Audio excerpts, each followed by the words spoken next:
योगी जी की इस क्लिप को सुनिए सभी लोग। कभी वह जाति जाति को भड़काने का काम करते हैं, कभी किसानों को भड़काने का काम करते हैं, कभी युवाओं को भड़काने का काम करते हैं और कभी छात्रों को भड़काने का काम करते हैं। कैसे समाजवादी पार्टी और कांग्रेस के गुंडे दिल्ली में संसद सत्र का घेराव करने का काम किया। ये कांग्रेस प्रधानमंत्री जी के आवास को घेरती है, उनकी सुरक्षा में सेंध लगाने का बेशर्मी से प्रयास दुस्साहस करती है। आज उत्तर प्रदेश माफिया मुक्त है, गुंडा मुक्त है, अपराधियों से मुक्त है, उपद्रव से मुक्त है, कर्फ्यू से मुक्त है। इस समाजवादी पार्टी को कैसे स्वीकार्य हो सकता है?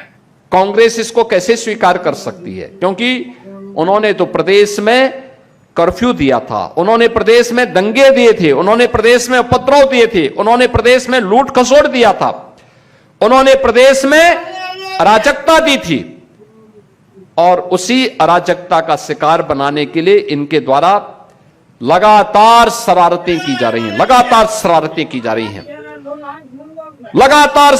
कभी वह जाति जाति को भड़काने का काम करते हैं, कभी किसानों को भड़काने का काम करते हैं, कभी युवाओं को भड़काने का काम करते हैं और कभी छात्रों को भड़काने का काम करते हैं।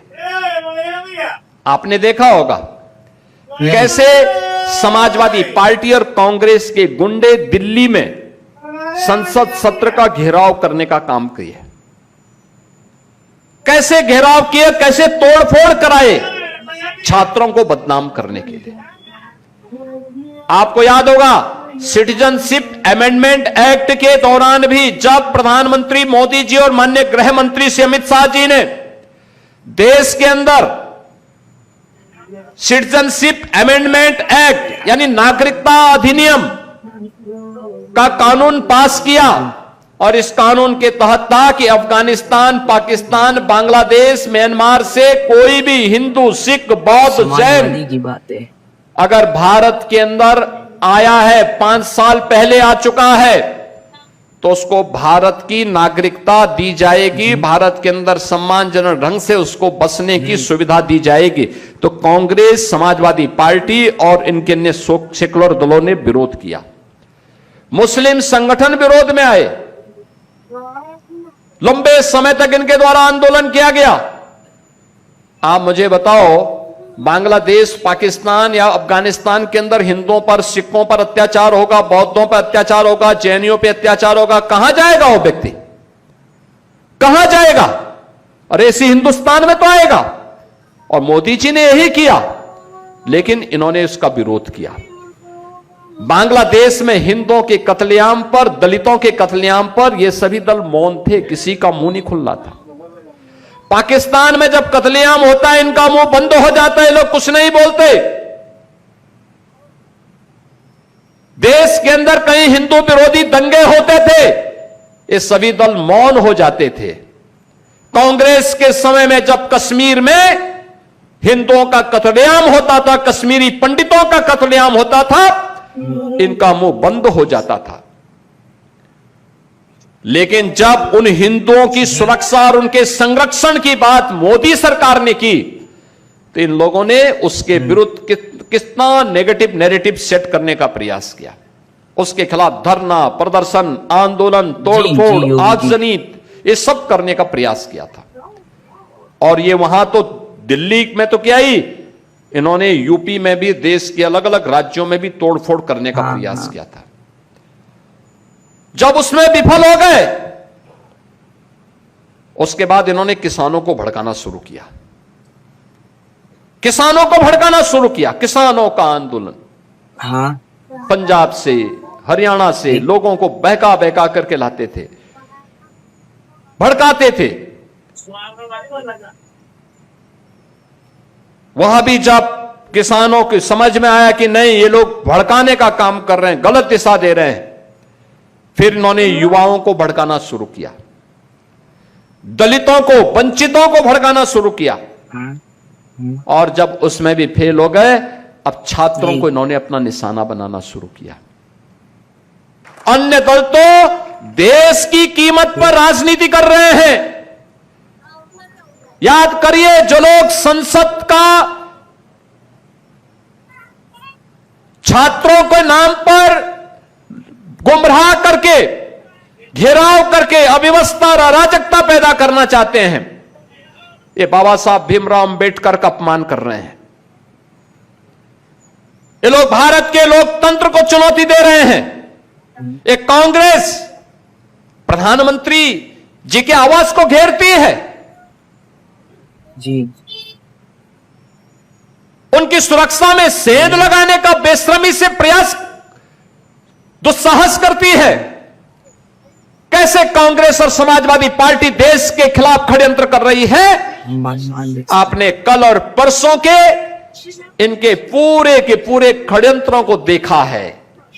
लगातार अव्यवस्था पैदा करना, अराजकता पैदा करना। जब सत्ता में थे तब हिंदू समाज को और देश को तबाह करते थे, दंगों के माध्यम से, कर्फ्यू के माध्यम से, भ्रष्टाचार के माध्यम से।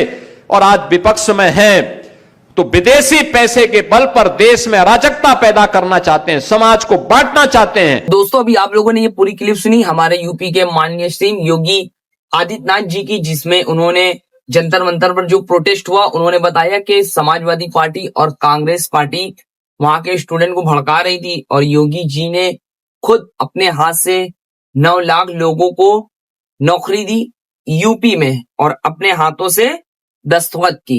ये भी आपने पूरा मामला सुना इस वीडियो में। तो मैं योगी जी से ये कहना चाहूंगा, सर, इस प्यारे से भारत देश में जहां स्टूडेंट्स को हर तरीके का सम्मान दिया जाता, उनको विश्वास दिया जाता, उन्हीं स्टूडेंट पर जंतर मंतर पर लाठी चली, डंडे चले